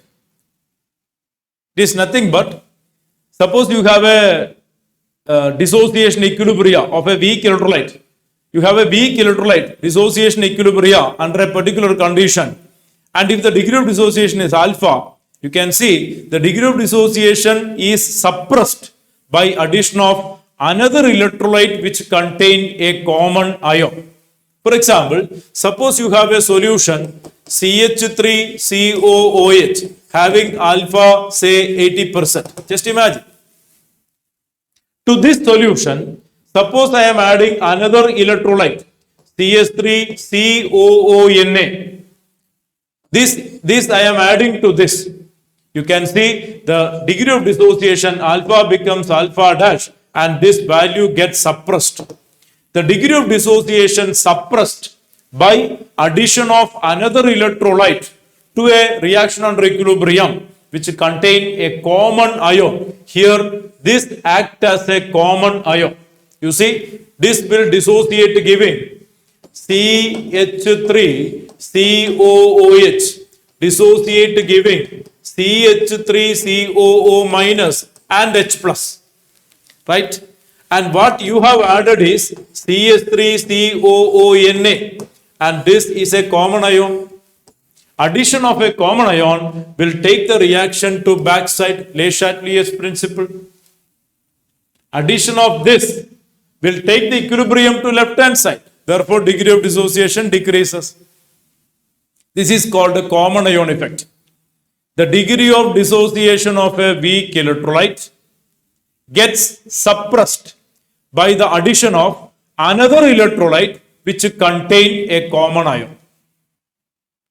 This is applied in the laboratory experiments, in various reactions involved in the laboratory and even commercially. Okay. So I repeat, the degree of dissociation of a weak electrolyte suppressed by the addition of another electrolyte which contain a common ion. Okay, that is called the common ion effect. Another valid topic, very important topic, buffer solution. Buffer solutions. Hope you heard about buffer solution. You know about buffer solution. Buffer solutions are those solutions which resist a change in pH upon addition of limited amount of acids or alkali to it. I repeat, buffer solutions are those solutions which resist a change in pH upon addition of a limited quantity of acid or alkali to it. We know if we add acid to water, what happened to the pH? pH will drop. If you add alkali to water, pH will shoot up. If you add a limited calculated quantity of acid to a buffer solution, there is no much change in pH. A buffer solution tried to resist a change in pH. There are two important types of buffer solution. One is called acidic buffer. An acidic buffer is formed by a weak acid and its conjugate base. A weak acid and its conjugate base act as a acidic buffer. Example, CH3COOH and CH3COO minus. This can act as a acidic buffer. This can act as a acidic buffer. Then what is a basic buffer? What is a basic buffer? A weak base with its conjugate acid can act as a basic buffer. Example, ammonium hydroxide. Ammonium hydroxide with the ammonium ion. It can act as a basic buffer. Let us try to understand how these buffer solution do work. How the acidic buffer solution work. For example, let's see. Imagine you have a solution. Imagine you have a solution which contain, this solution contain CH3COOH and CH3COO minus. This is an acidic buffer. How this is giving a buffer action? See, when I am adding say limited quantity of an HCl, suppose I am adding a limited quantity of HCl, I am adding H plus. There is no much change in pH. It's giving a buffer action. What is happening? How it is giving a buffer action?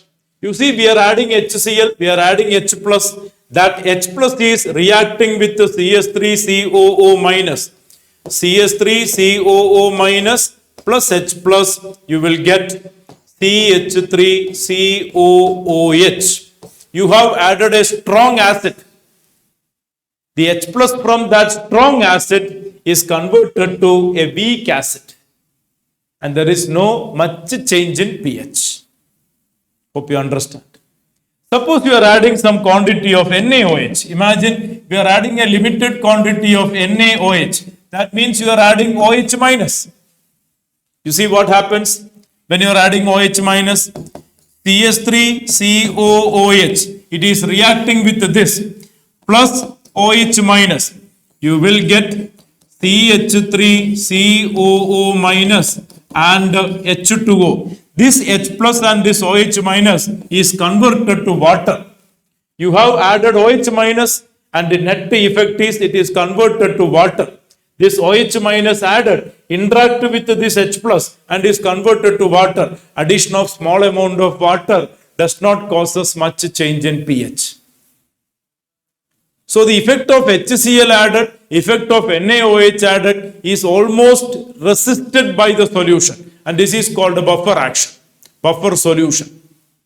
Every buffer solution will have a capacity called a buffer capacity. The minimum amount of acid or base when added causes a change in pH by 1 unit. That is called a buffer capacity. Every solution has got a buffer capacity. Our digestive system containing bile juice, it's an excellent buffer. It is due to its buffer action we were able to take food the way we are interested. Many times we are interested only on the taste of the food. To certain extent, whatever kind of food you take, nothing happens because of the excellent buffer action given by the bile juice. Okay. Now you need to remember two important formulae for finding pH of buffer. For acidic buffer, pH is equal to pKa plus log concentration of salt divided by concentration of acid. This is buffer equation for acidic buffer. pH is equal to pKa plus log concentration of salt by acid. Salt means, for example, CH3COO minus, that is salt.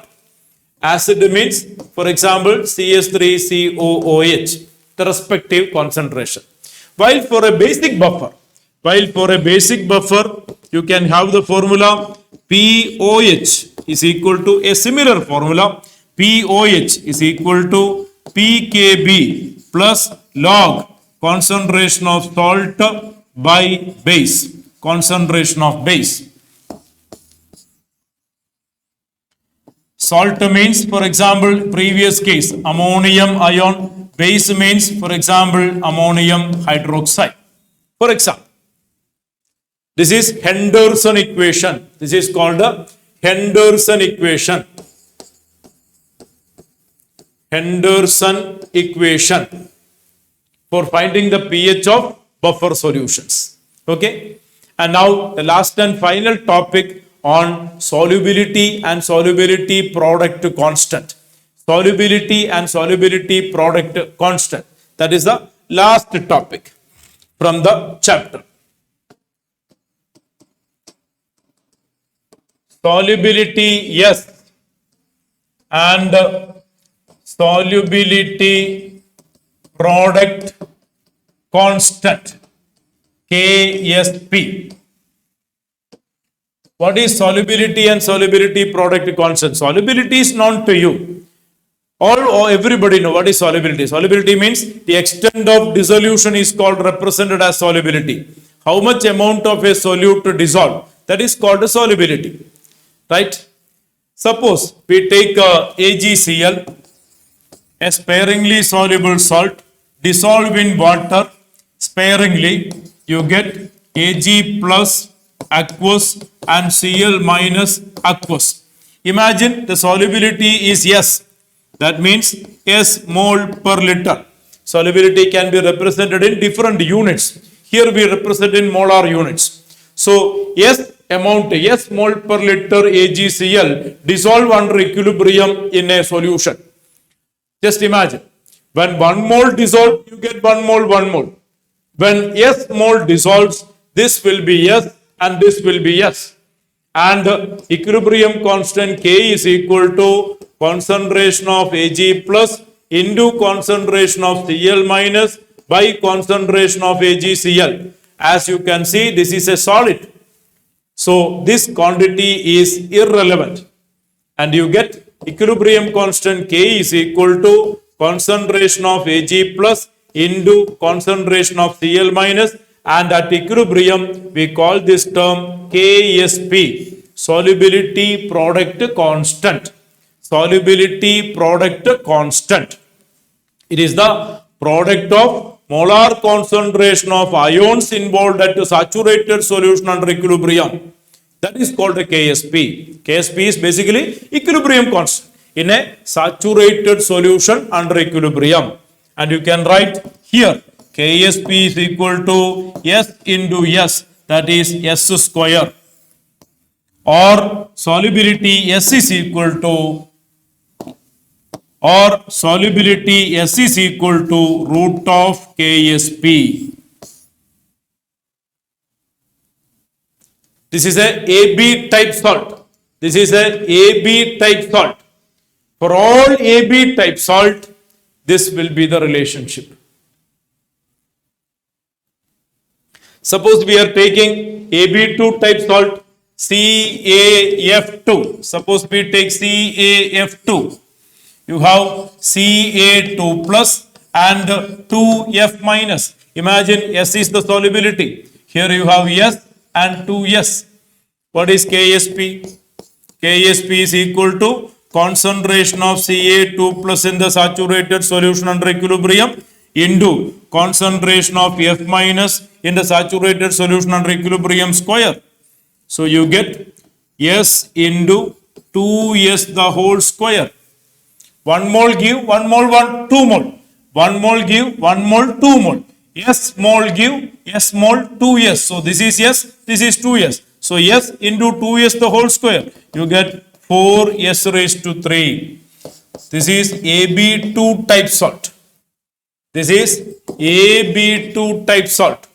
Whether AB2 type, or A2B type, the result is same. You have KSP is equal to 4S raised to 3, or S is equal to cube root of KSP by 4,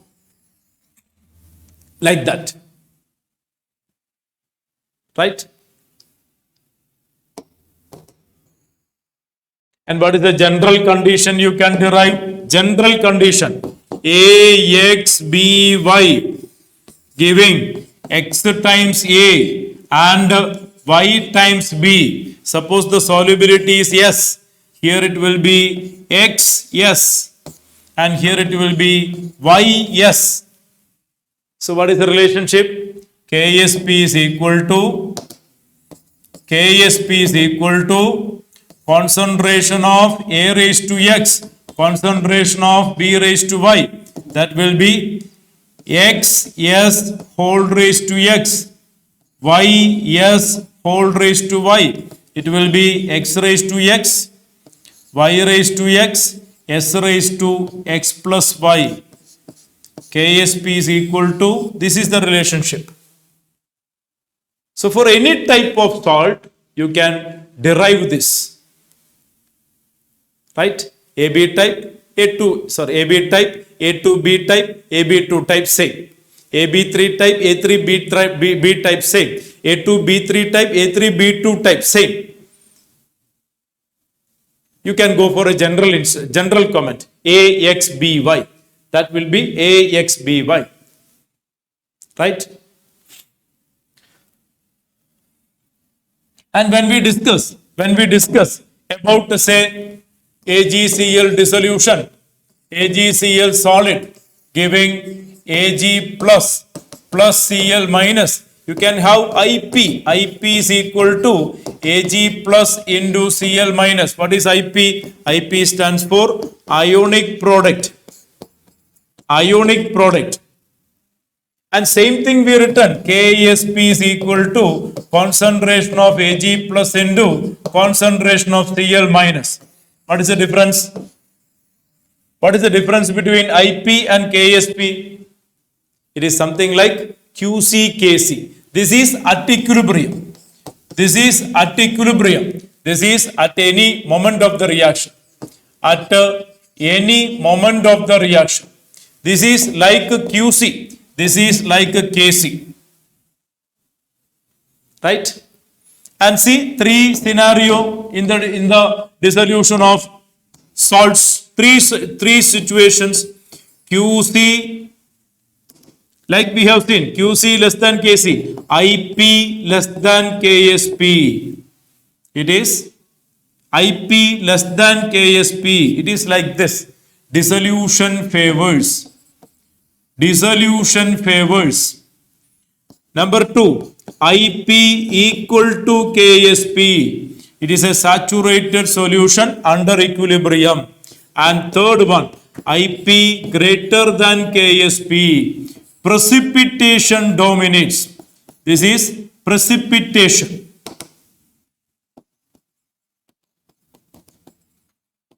Precipitation dominates. So whenever IP exceeds KSP, what is IP? Ionic product. What is ionic product? It's a varying quantity like QC. Whenever ionic product exceeds KSP, precipitation dominates. When IP less than KSP, dissolution dominates. When IP equal to KSP, we are saturated solution under equilibrium. So this is an important, very important part which is used for comparison and the numerical problems concerned in the area for explaining ionic product, solubility product related problems and numericals. And that is the last topic from the chapter. Let me revise. What are the points? A long chapter. What are the main points we have gone through? Let me remind you. We started from reversible reaction, irreversible reaction. What is equilibrium? Law of mass action. Equilibrium constant Kc, equilibrium constant Kp, Kc-Kp relationship. Characteristics of equilibrium constant. What is Qc-Kc? How it is related? Le Chatelier's principle, factors affecting Le Chatelier's principle, effect of concentration, pressure, temperature, catalyst, effect of adding inert gas at constant pressure, inert gas at constant volume. Then the relationship between delta G and the equilibrium constant. Ionic equilibria, Ostwald dilution law, strong electrolyte, weak electrolytes, various acid-base concepts, Arrhenius acid, Arrhenius concept, Bronsted-Lowry concept, Lewis concepts of acids and bases, ionic product of water, Kw, pH calculations, various related things, salt hydrolysis, the three types of salt hydrolysis, weak acid, strong base, anionic hydrolysis, strong acid, weak base, cationic hydrolysis, weak acid, weak base, both type hydrolysis, 9 important formulae for finding KH, hydrolysis constant, degree of hydrolysis H and pH calculation. 9 formulae, 3-3-3 combination. And then common ion effect, then buffer solution, Henderson equation for buffer solution finding pH, and finally solubility and solubility product, ionic product versus solubility product. Right? This is the concerned important area from the very long chapter, very important chapter. Initially, as I said, we can expect on an average minimum of 3 questions for the very competitive exams like NEET exam. Right? Please learn the chapter thoroughly. Right? And try to have a periodic review and revision on the chapter. We will meet with another chapter in another video. Till then, bye. See you.